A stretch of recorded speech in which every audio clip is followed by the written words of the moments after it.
Hello, hello, hello, and welcome to another SCOUTCAST brought to you by Fantasy Football Scout. Yes, that's right, we are live now just as the Liverpool Spurs game is, well, kind of finished. They've got about another 15-20 minutes left, but we wanted to wait as long as possible before we scouted tonight. Well, I can't say that because we needed to know who was going to have a double game week in game week 25, and that is why we are streaming now. Now, as always, you're joined by me, Andy, FPL Mode, and we are also joined by the other two nerds of the group that are waiting as long as possible to find out what happens in game week 25.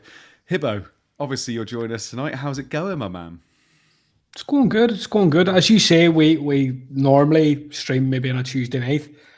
But it didn't really make much sense this week because we had EFL Cup last night with Newcastle and Arsenal, and we have Liverpool and Spurs on playing now at the minute, and these are going to dictate what happens in game week 25, so the immediate next game week, and what's going to happen with a blank game week 29. So, as prudent fantasy managers do, we waited for information. So here we are, 9:35 at night. Most people are getting ready for their bed. They're bathing the wains and stuff like that. But we're here to talk fantasy. And great to see you as always. So, sorry, they're bathing their wains? Yeah, what's that? That's, Irish people, like we call our children, our wains. So like you bath your wains before you send them to school. I'm not gonna lie, I had a few ideas what wains might be, and like, children was not up there for me as to what that could have meant. So fair play. Whenever you go on to school, don't you say, I'm going to bath the wains, because you'll end up getting suspended. You know what I mean? No, I'm not saying that. No, I'm not saying that. Speaking about being suspended, how's it going, Nacho? Evening. Yeah, no, I'm good. Thank you, mate. I'm good. Like I said, I thought we'd have a lot to talk about on this stream. And right now, as a manager who has got currently slot assistant manager, I am just praying for this Liverpool result to come in clutch right now. So we're all Liverpool fans right now. It's 3-0 Liverpool, by the way. Oh, is it? Is it? Yeah. Oh, boom. Okay. That's what I want to hear. So yeah, we're all good now. So I think we can actually feel like we're in a good spot now for those that are tuning in, because we actually can probably now come to some conclusion on what double game week 25 is going to look like. So hopefully this will be beneficial to everyone. Yes. So for all those that don't know, just before the game week 24 deadline, literally 24 hours before, it was announced that there would be a double game week in game week 25. It was a confirmed double game week. We just didn't know which teams were confirmed. Now, as it's happened, obviously, Arsenal lost to Newcastle, so that took out any kind of possibility of having Arsenal and Chelsea having a double game week in 25. But there was still a possibility of either Liverpool and Villa having a double game week in 25 if Liverpool won, or Fulham and Spurs having a double game week in 25 if Spurs won. Now, obviously, Spurs were winning 1-0 after the first leg, so there was that possibility. But based on the bookmakers' stats, it looked like there was about 70% chance of Liverpool and Villa doubling in 25, and with them being 3-0 up now, it looks like that's what's going to be happening. Now, there's been quite a few people in the chat saying, yeah, but what happens if they turn it round? Don't worry. I've got tables for both situations. So I've got tables full of Villa players, just in case Villa double, and I've got a table full of Spurs and Fulham players as well, which now is just going to be kept in my private folder with some other interesting pictures of Hibbo and Nacho. So what I have got here, I say interesting, they are saucy pictures. So I'm just going to have a look at the projections here. So this is from 11ify, I think, isn't it, Hibbo? The ones you sent me earlier? Yeah. So this is from 11ify, a great account, by the way, if you don't follow them already. And this is showing you what the percentages are for game week 25, game week 29, 33, 34, 36, 37. They are likely to be the blanks and doubles moving forward. Go on, Hibbo, you're going to say something. That table's actually from Johnny Curry. He is also known on Twitter as FPL Spaceman. And that's a very good table. Oh, sorry. Yes, so that's from this one, not 11ify, sorry. But still worth following, obviously. Of course. But game week 25, this now looks, with Liverpool being 3-0 up, it looks like game week 25 is pretty certain to be an Aston Villa and Liverpool double. Obviously, they will be playing against each other in that one. Liverpool will also be playing Wolves, and Villa will also be playing team I can't remember. In this double, Wolves and Villa? Wolves and Villa, and Villa will be playing Liverpool and Ipswich. Ipswich, of course it is. Sorry, mate. No, that's all right. That's what I couldn't remember who the other team was. I had a blank. We'll be playing Ipswich as well. So to be fair, that is not a bad fixture to obviously get there for Villa, having the Ipswich home fixture, and then Liverpool. Obviously, that's not so good, but Liverpool obviously have a nice one as well. An awful lot of people have 3 Liverpool already, played the triple captain on Salah, and quite a few people went with Slot as their assistant manager as well. So obviously, this changes quite a lot. The other big thing that we should mention as well is that in blank game week 29, which will be a blank game week, now Villa and Liverpool will both blank along with Newcastle and Crystal Palace. Now, the reason I bring that up is because I've got 7 of those players in my team already. So I've got 3 Newcastle, 3 Liverpool, and I've got Rodgers as well. So they're all blanking in 29. So your fixtures moving forward, it's not going to be as easy as just saying lump on as many Villa players as possible, because then they're not going to be playing in game week 29. So Hibbo, I'm going to come to you first. How much is that kind of in your head at the moment about, I can't just load up on these players for the double, because then in a couple of weeks' time I'm going to be kind of screwing myself over a little bit? Yeah, like I think you make an interesting point. And if I look at, say, my team for game week 29, kind of as it stands now at the minute, on the basis of, I suppose, tonight's results, I'm looking about threadbare, for 29, and like transfers are finite. So like you're talking about, for me anyway, Trent must out, Salah must out, Rodgers must out, and Isak must out. Now, if I go and add, say, an additional player, like say for example, I did Watkins on for Isak, hypothetically, let's say, there's obviously doubt about whether Watkins is fit. It doesn't increase my numbers, but it takes me a free transfer away from doing something reasonable in 29. So I don't know. I think it depends strongly on your chip position. Like, some people, like yourself, Andy, so you've used assistant manager this 3 game week period. So you're going to have like triple captain, you're going to have free hit, you're going to have bench boost, you're going to have a wild card to use, which is a lot of chips. Whereas for me, I could free hit in 29 of the value, if I felt the value was there. Now, I know a lot of managers on Twitter are saying, sure, what's a big deal? You can build with transfers, and you can build with transfers towards game week 29. There's no doubt about it. But you're losing your ability to attack the here and now. You're losing your ability to use a transfer in like 26 or 27. Instead, you're taking those all forward. I think what we're going to see now at this point of the season is managers who have been able to save and roll to like 3, 4, and 5 transfers really flex their muscles, because they'll get through 29 in great shape without even really having to consider the free hit, and they're maybe going to be able to free hit in a double, which could be a really lucrative play later in the season. But I think it's an exciting part of the season. It is. And just to say as well, it's 4-0 now. So it looks like it's a dead certainty that this is what's going to be happening. So we'll be looking at some Villa players in a bit. Nacho, Hibbo just mentioned it there about free hit.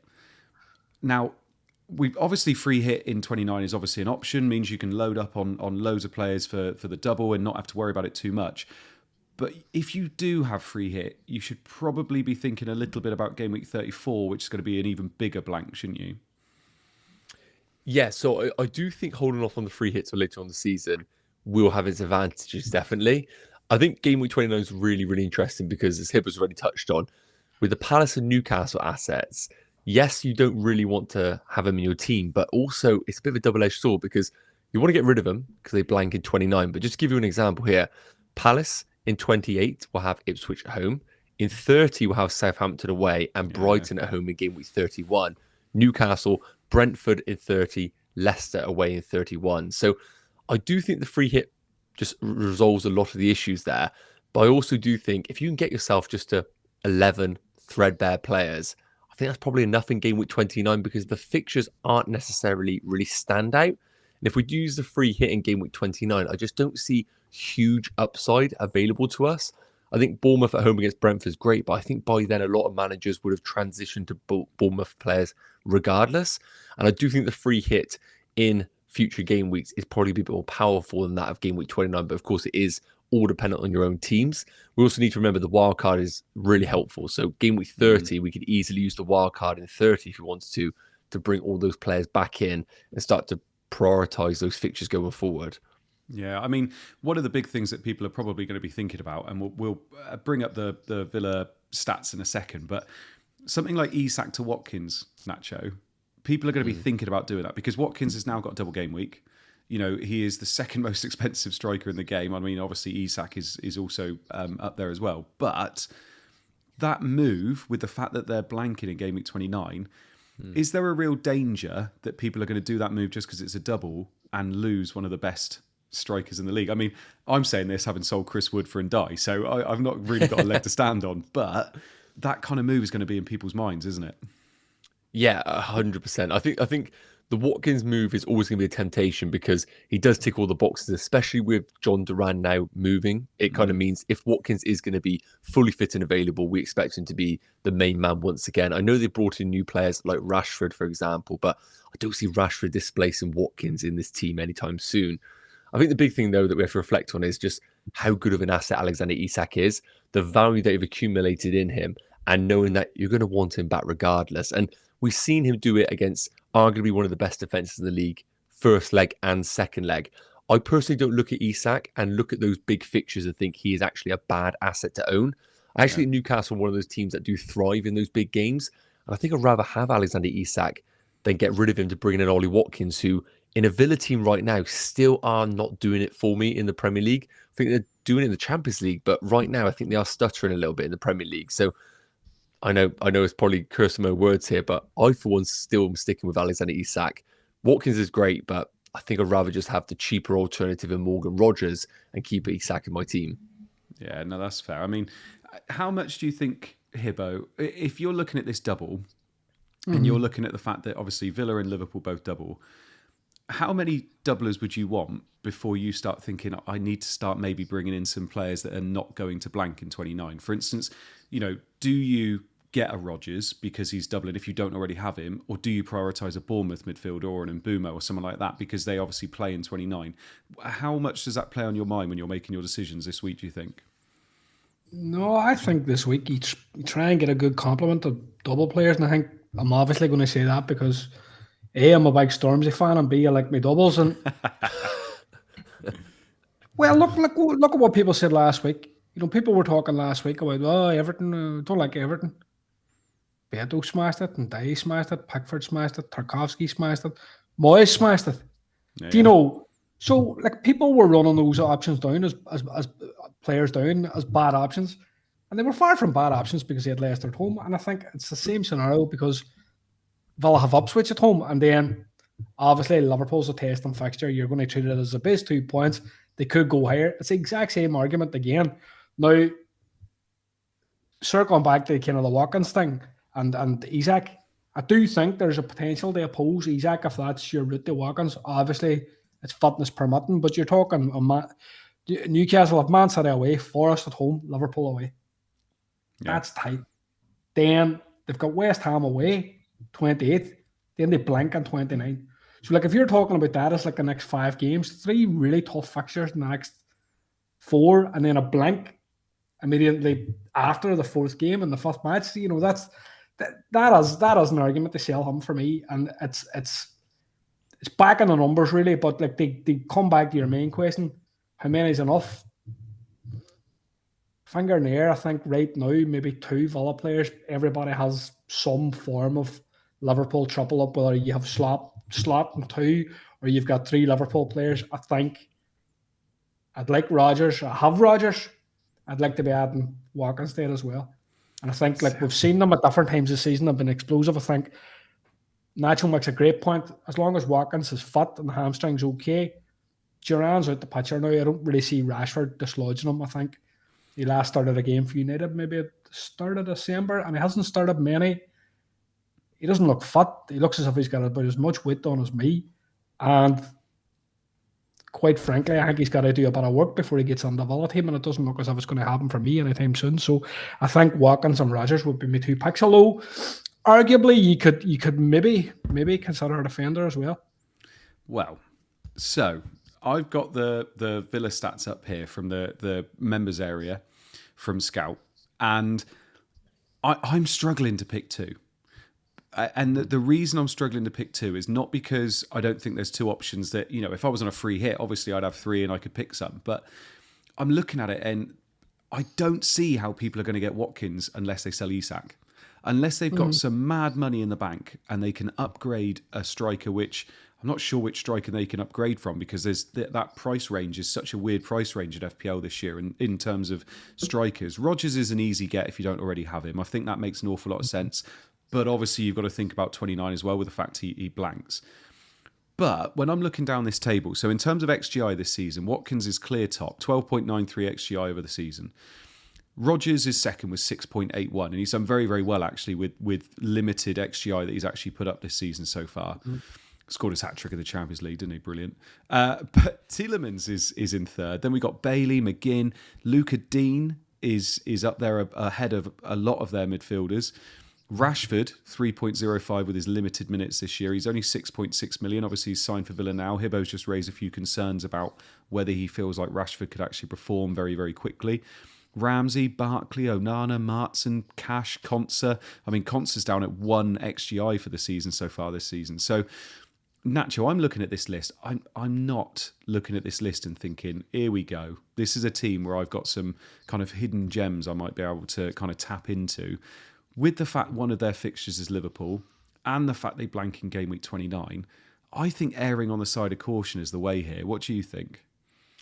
Yeah, I think I totally agree here. I think with Aston Villa, it has been the case for many years now, where it's Ollie Watkins or basically nobody. And looking at these stats right now, it feels very much the case here. But of course, in our spot right now, it's getting rid of Alexander Isak to accommodate him, which again, I've made my feelings clear. I don't love the idea of doing that, especially with double game week for a player like Watkins, who has been struggling a little bit. Now, of course, we need to remember Villa do have the FA Cup game to come against Spurs of all people on Sunday. So we should get a bit of an update by then.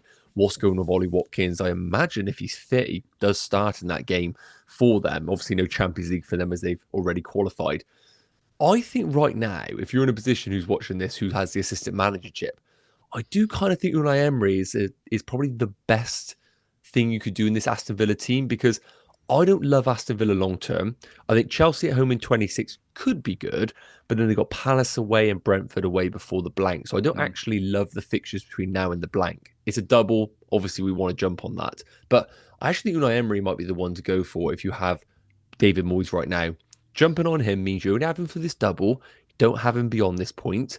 And as we mentioned, I don't love any of these assets beyond the double game week. So Unai Emery for 1 week and then get rid of him in 26 is actually my preference right now, unless you're one of those who has Arnie Slot, then of course you do keep him. I'm in the same boat though, mate. I don't love any of the picks, apart from Watkins, if you really want to go there. I like the fact you brought up about Emery there, because I think it is, if you went for Moyes, I think Emery's the one. If you hadn't played assistant manager yet, what would you do you think? Do you think you'd play it this week? Do you think you'd play it on Slot, or do you think you'd play it on Emery? What do you think you'd do? Ooh, it's tricky. Obviously, everybody wants to chase the table bonus, apart from us. We're super boring, aren't we? We went for Arnie Slot. But I think the table bonus is always a temptation. And I think if I was coming into this week, I'd already have had my Liverpool triple up, because I wouldn't have played it in 25, the assistant manager. So I think naturally Emery would be the play. And I do think the assistant manager is still a good move this week. So yeah, I like it. Unai Emery for this week. I can't lie, I don't really know for 26 and 27 who you could go for. There are some opportunities out there like Bournemouth, but you're not getting the table bonus. You could also take a punt on like a Southampton if you wanted to against Brighton. But I think managers who haven't activated this manager should consider it this week for sure. Yeah, and Hibbo, we're looking at the table here. We've spoken about Watkins, we've spoken about Rodgers. I might tease a little bit more out of you two about Watkins and Rodgers in a minute. But if you wanted to go for, say, a fifth defender, or fourth or fifth defender that's going to sit on your bench, you're not too bothered about 29 because they can just sit there for you. There's no one massively screaming out here apart from, I say, Luca Dean, 3.75 XGI over the season. Bit of a minutes issue there because obviously Martson is also there, 1.59. Cash is there too, but obviously he's having a bit of a minutes worry. Konsa is probably the best for minutes, but not putting up anything. I mean, he's never done, has he, in terms of XGI for Villa. If you were to go for one of those defenders, who would you be going for? Would you just go for the minutes of Konsa, or would you take a bit of a risk with someone like Luca Dean? Without a doubt, they would go for the minutes of Konsa, because I think recently people got a wee bit excited about Luca Dean, and there was some talk about people transferring him in, and I think that exact week we talked about him on SCOUTCAST, and we said He's a minute's risk. Don't go there. And he didn't play. Yeah. So, like, going on the double, you want 2 games. And if somebody's a minute's risk, there's a chance that you're not going to get 2 games. It's as simple as that. And there's no point in overcomplicating it here. Ultimately, you want them to play Ipswich. You want them to get the clean, maybe get a bonus. Sure, somebody like Dean could get an assist or maybe pop up by a goal. And that's like a long shot. But I would go Bourne, I would go Konza. Just to touch on what Nacho was saying about like the assistant manager chip, I think Moyes, people have to obviously make a move, and they're probably in a situation where they have 3 Liverpool, because otherwise they probably would have got Slot. Like loads of people that got Moyes felt they couldn't get Slot, and that's why they ended up getting Moyes. So it looks like they'll jump to Emery, which is a strange position. And we talked about this before we came on air, that if we think about the assistant manager chip and the underdog element of table bonus and how powerful it is, that managers are going to use that against Liverpool 2 weeks in a row. It just seems absolutely crazy to me. Like, it's like, surely like you should have been targeting a team maybe sitting around 12th that's playing like a Chelsea or somebody that has a wee bit of flakiness, but that's on that kind of upper position of the table, not taking on the best team in the league. That to me is just absolutely nuts. I think we could actually see a scenario where managers back Moyes against Villa, Moyes against Liverpool, Emery against Liverpool, and Man City could possibly be a table bonus game against Liverpool in game week 26. If Newcastle get a result in St James's or at the Etihad, and all our results go the way, that could be a table bonus game. So you could see managers on assistant manager take on Liverpool 3 game weeks in a row. That being said, I would be interested in the Man City option in game week 26. But for this week, I think most people have to go to Emery. I like Watkins and I like Rodgers. That's kind of how it is. So I own Rodgers. Nacho, do you own Rodgers? No, don't own Rodgers. Would So you go there is there? a temptation. Right now, no.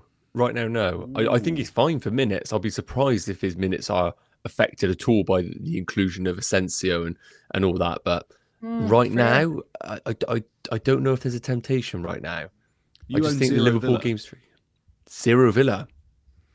And what do you think at the moment? Right now, I'm struggling to go there. I'm going to be honest. I think we've all spoken about the defensive problems. I don't see a reason for me to bring in a defender. Again, it's for one fixture. I think Liverpool score against every team in this league. So you basically bring them in for the Ipswich game, perfectly fine. But do I want that player beyond this double? I don't think I do. And I think there are other single game week players that won't necessarily outscore those Aston Villa attackers, but will do so over the next 4 game weeks. Mm-hmm. So as of right now, it's Morgan Rogers or nobody. And right now, I'm not considering going there. Yeah, that's fair. I mean, I was just going to mention there as well, because Hibbo mentioned about Slot again. What do you guys think you're going to do in 26? Because obviously Liverpool have City, and I'm looking at that and thinking, I mean, they could batter them, absolutely batter them. We saw Arsenal batter them, and I'm looking at it and thinking, if I could save a free transfer, I might just keep it on him, and obviously try and save another free transfer for game week 29. Did you put the assistant manager table on the slide deck? I don't think I did. I thought I did, and I didn't. Like, looking at that week, I think on paper, if you want to go like the boring packet, looks like Arsenal at home to West Ham. Yes. And they're projected to score like quite well. If Man City ends up being a table bonus game at home to Liverpool, again, you're taking on top of the league. I don't really like it. But that'll be floating just above it. But for me, I think I'm going to assume that Man City isn't going to be a table bonus game in 26, and that I'll probably use a transfer to go Slot to Arteta. But those transfers just seem so valuable with the blanks coming up, surely. It's just free hit in 29. Is that where you're leaning, is it? Free hit 29? Like, people are kind of going, I can cover that with transfers, or I can play with 11 ship players. Like, I actually think there's enough just in 29. You'd be free hitting 11 ship players in. Man City play? Who do Man City play that week? Oh, Man City you're going to be going hard. Brighton at home. Yeah. Brighton at home. Man City have Brighton at home. That's tasty. They've been reliable this year. They have been reliable That's this year, to tasty. be fair. I can see why you want the City. You wouldn't fancy like a differential hand captain in a week where like everybody's off and going Salah. I think that's a knock-on pick. Do you? Knock-on pick. I do genuinely hand on heart, and I think there is a few options. Like say Forest, I'm not going to have any Forest and they're at home to Ipswich. United, they're about crap. They still have Leicester. Do you know what I mean? Like so, you could have a Bruno or somebody. I think there's enough differential picks in that week that are like really low ownership at the minute that could come out well. And I think Nacho's point about how players kind of dovetail 29 well, and the fact that they've got good fixtures either side, but they obviously blank in the middle. Sometimes I just don't overthink these things, and I just think, well, is the value of me free hitting this week? Right, I'll play the chip. Do you know what's the point in overthinking it? Like you could take that free chip on their later double and really try and smash it, but the likelihood is I'm going to wildcard in about game week 31. I mean, so at that stage, I'm going to line up my doubles. It's weird because obviously every other year I've always been you free hitting a double because there's obviously the upside is always there. But I'm looking this year and thinking free hitting in one of the blanks makes way more sense than anything else, especially if you obviously like wildcard and obviously you can keep transfers after wildcard, all that kind of stuff now as well. I'm looking and thinking, if you do it in 29, and I get everything you say about 29, with the fixtures that are there, the fact that not a lot of people own those players anyway, with the fact people are going to be using their transfers around it, you can obviously save up to 29 if you wanted to, and then come out of that. I'm assuming that still happens, does it? Do you free hit and keep your transfers now? You do still, don't you? Yeah, same as wildcard. So, but I'm looking and wondering, are you going to regret that when you look at 34?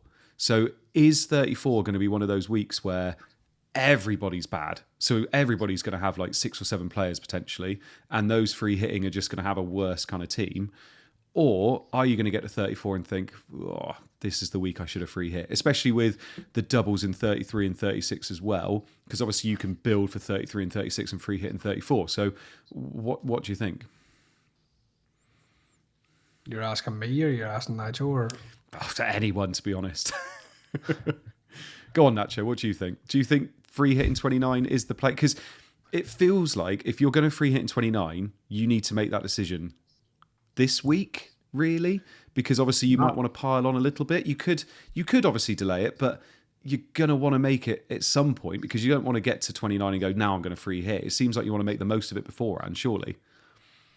Yeah, I think for game week 29 isolation, so of course the teams that are blanking that we know of right now being Liverpool, Villa, Palace and Newcastle. Remember, Newcastle Palace hasn't been officially confirmed the blanket 29, but we're almost certain, aren't we? Basically, it's like 90% sure. I think nobody jumps off Liverpool right now, obviously. I think the big one right now, you need to make a decision on Newcastle, because I don't think there is a decision to be made right now regarding Crystal Palace and selling those assets, because the fixtures are good between now and then. So I think the only decision managers need to make right now is what they do with their Newcastle. And I think there is an argument to get rid of them. And I think the free hit in 29 is a really, really good move if you want to just get your Aston Villa assets in and keep your Crystal Palace and keep Isak, because Gordon, I think, can go regardless because of the upcoming fixtures. So, yeah, I think I agree with Hibbo in the sense of, like, sometimes just don't overthink the game. If you're in a position right now where you have lots of Liverpool, you want to invest in Villa, you like Palace, and you've got a piece of Newcastle, just free hit in 29, because like we mentioned, there are good options available in 29 and you can keep the piece for your team. And then in game week 30, you'll come back to a really solid team with the likes of Crystal Palace against Southampton. And of course, as we mentioned, Newcastle against Brentford and then Leicester. And then your wildcard period will just be what it'll be when we get to that time, because who knows what the injuries are going to be right then. So I do like the free hit in 29 move. I think I'm always a nostalgic sort of manager where I like to use all my chips at the end of the season. And that is the thing. You like to have that big push at the end of the season. I get that for some managers out there, but end of the day, you got to play logical with your own team right now. And based on what my team is right now, actually the free hit in 29 is the logical move, because I believe I have like 6 or 7 that currently blank in 29. But I think just to kind of touch on this, there's managers out there that have maybe like 3 Newcastle, 3 Liverpool, Moyes.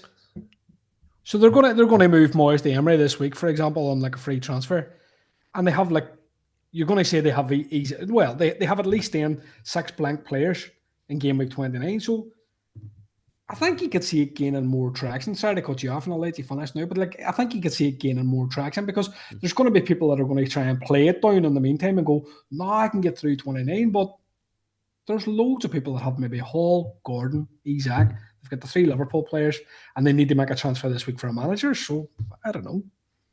I think that happens in FPL an awful lot, doesn't it? Where people might be listening about the free hit 29 and going, "No, it'd be absolutely fine," and then they get closer to it, and of course, like you said, it starts to gain traction. But if you can, I just feel like if you know you're going to free hit in 29 now, it's going to be so much better for you with the fact that you're obviously thinking about those moves, thinking about 28, 30. Like Nacho's already said, those Palace fixtures are absolutely beautiful around their blank in 29. So you can either keep your Palace players or bring in a Mateta, Eze, whatever it is. I know Eze was injured this week, but, well, he was supposed to miss the game and came on and played 30 minutes, but ridiculous. It does seem like that's a good way to do it. But if you were now saying, yeah, I'm going to free hit in 29, Hibbo, what are you thinking of a wild card then? Are you thinking wild card before the double, after the double in 33? What are you thinking? Kind of obviously gear yourself up and then the blank in 34? What are you thinking there? I'll probably do something not far after 29, maybe 31. Yeah. I don't like to leave my wild card too late. There's loads of people that'll leave their wild card very late and they'll kind of couple it with a bench boost and they'll leave it for like a very nearly end of season bench boost only, rather than getting the full juice of the wild card, if that makes sense. And I think playing around about 31, if the doubles, we expect a double to land in 33, a blank to land in 34, it seems like a good way to try and navigate that end of the season because at least you can build some kind of bench in place. And bench boost, I'm going to have to bench boost at some point too. So yeah. No, he's had me thinking. He's had me thinking about, because Nacho's point about leaving all your chips to the end, or to a certain extent, leaving most of them to the end, gives you the opportunity of, like, you know, playing 33 as strong as possible, obviously getting yourself completely through 34 in the blank game week then. And I think I had looked at, projections based on, FPL team and Planet's FPL. And I think on that 34, like, there's chat that, like, Chelsea, Everton could be off, Man City, Villa could be off, Liverpool, Spurs could be off, and Bournemouth, Man United could be off. And the thinking is that they'll come forward to a game week 33 double. Do you know? So, like, that's a significant amount of teams. Do you know what I mean? Like, if you were losing Liverpool, you're losing 2 or 3 good players anyway. Palmer's, Chelsea, so it could be hard. Like, on paper, it looks potentially hard to get through 34 as well. Like, so that's if these things happen. There can obviously be FA Cup shocks, and loads of people, when they look at these kind of projected fixtures, I think they're a great tool, but they'll never always work out completely correct. And I don't think James says that they will. Do you know what I mean? Yeah. No, it's going to be interesting to see how people obviously guide this. And for all that, by the way, we got about 700 people that were watching, which is quite nice as well. Right. Yeah, which is not bad considering this is obviously a little bit later than usual. But thank you so much for those people that are watching. We will obviously guide you through the chips, how we're going to think that we're going to play it as well, because it's going to be interesting moving forward, and there might be some different strategies, which is good. Although I say that, all 3 of us are on assistant manager slot at the moment, so maybe it won't be that different. But no, I do like it. And obviously we are going to be streaming again before the next deadline. We're going to be streaming again before the next fixture, I think, which is obviously the Liverpool the Liverpool-Everton game. Right. So we'll be streaming then and letting you know about what moves we're thinking about making moving forward. If people are wondering about our points and people are wondering about our bus teams and things like that, we're going to be doing that next week. So don't worry. We haven't forgotten today. We're just going to be doing them next week, so don't worry. Now, before I leave everybody today as well, and like I said, 700 people, there are quite a few people that probably didn't hear the Villa section earlier. Nacho, I'm going to come to you first. Name me, and I'm going to bring up the Villa stats again as well from the... Oh, that's the wrong one. From the members area. Give me your top 3 Villa assets. And it's going to be boring because you're going to say Watkins and Rodgers, but I'm going to allow it because I want to hear the third one. Watkins and Rodgers, I'm guessing. But give me your top 3 Villa assets if you could get to them for the double game week. Okay, so I'm going to put Rodgers 1 only because I still am really bullish on Isak. I think Newcastle step up in big games. I think they will do well regardless. So I'm going to put Rodgers as 1. I'm going to put Watkins at 2 because you have to sell Isak. I just do not rate this Aston Villa defence at all. I don't really see much going for it. So I'm going to be honest. I just love the idea of a Marcus Rashford punt at 6.6 million. Ooh. I am not going to do it. I'm going to put the caveat out there. But if people want to go there, I do not mind that punt. It's rogue. It's very rogue. What do you do if on Sunday, or when they play, I think it's Sunday, what do you do if on Sunday he scores a brace, plays 70 minutes? What do you do? Triple cap. No, I would triple captain if I could. You can't triple captain, mate. You can't. Unfortunately not. Otherwise, I would. I would. Exactly. Let's not get ahead of ourselves. Anybody that brings in Rashford, you're taking huge risks with it. I will not be doing that. I'm going to put the caveat out there. So I would love to put him as 3rd, just because I cannot back this Aston Villa defence. And you speak to any Aston Villa supporter, they will say the exact same thing. Yeah, that's fair. Go on then, Hibbo. What's your 3? I just want to touch on something Nacho did there now. So he did that really annoying podcaster thing where he shouted out a player. Have you ever noticed podcasters do this? They like shout out like the most obscure player, but like they like shout out 1,000 players a week, and then they come back and go, you see, he scored. He fucking he scored, man. And you're like, you called 1,000 players last week. Anyway, there you go, Nacho. You've been called out, my son. What I will say is, throw enough shit eventually sticks. I think Rodgers and Watkins are locks. I think if you're in a position that you have Moyes, I think Emery's an absolute no-brainer. So if we're going to talk about 3rd Villa option, I think Emery is the best. Given the position with 29, I think given finite transfers and the fact that we're not really too sure how we're going to navigate this next section of the game right now, I wouldn't go for a 3rd. Yeah. I wouldn't use a transfer now and go Konza. I wouldn't use a transfer and go Lucadine. I just wouldn't do it to myself because I want to get to 26, because like once we get to 26, I'm potentially looking at a manager change myself. They go like slot, Arteta, which is going to use another transfer. So I don't think using it on a 3rd Villa as prudent outside of Emery. Yeah, fair enough.